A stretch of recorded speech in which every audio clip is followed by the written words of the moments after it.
So another thing that I had on the bit of paper, amongst the rest of the scribbles, that I'm going to try and show here now, I've got it written down as spare numbers at the top. It's the top section of the bit of paper that we were dealing with. Just to show you here, that one there. And on the whiteboard it's kind of cool because I can just bring it down, and just to show you which numbers I'm talking about, it's the numbers that aren't playing a role directly, at least, within the halving and doubling sequence that we've plugged into the Fibonacci line of numbers there in their digital root form. So I put them down here, and what can we see? Well, for the purposes of how I played with it, at least how I in the end came to it, I'm going to circle the numbers that are not 3, 6 or 9. I like to work with the numbers, at least in the sense that I'm paying attention to the groupings, the 1, 4, 7, 2, 5, 8 and the 3, 6, 9. Just try and kind of separate them as an initial perspective, at least. Not really for many reasons, just it's a starting point. And it's quite a nice starting point in this case, because what we can see is that there's only 1 and 8.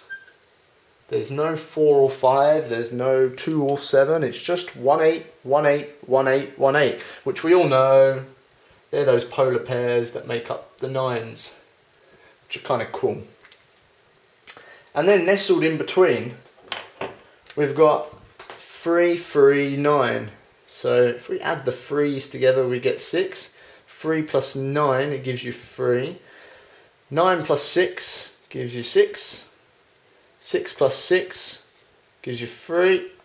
And 6 plus 9 gives you 6. No 9's. Wow, the camera can't see it. I'm going to have to move it down. I think you get that gist there, yeah? I've just added those two numbers together, remaining from the sequence of taking out the 1's, the 8's and the 1's and the 8's, and dragging down here to give you the 3, 6, or the 6, 3, 6, 3, 6. Well, you can break that down even further, and it shows an even more detailed kind of foundation level structure to the Fibonacci sequence. One level further, we'll add those together.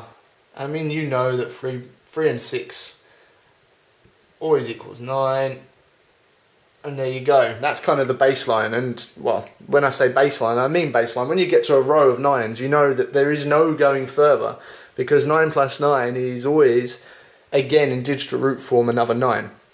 So even 9 plus 9 plus 9, which is 27, 2, 7, 9, that's it. That's the end of the kind of delving in or going down the hole, the tunnel towards any other kind of finding of structure.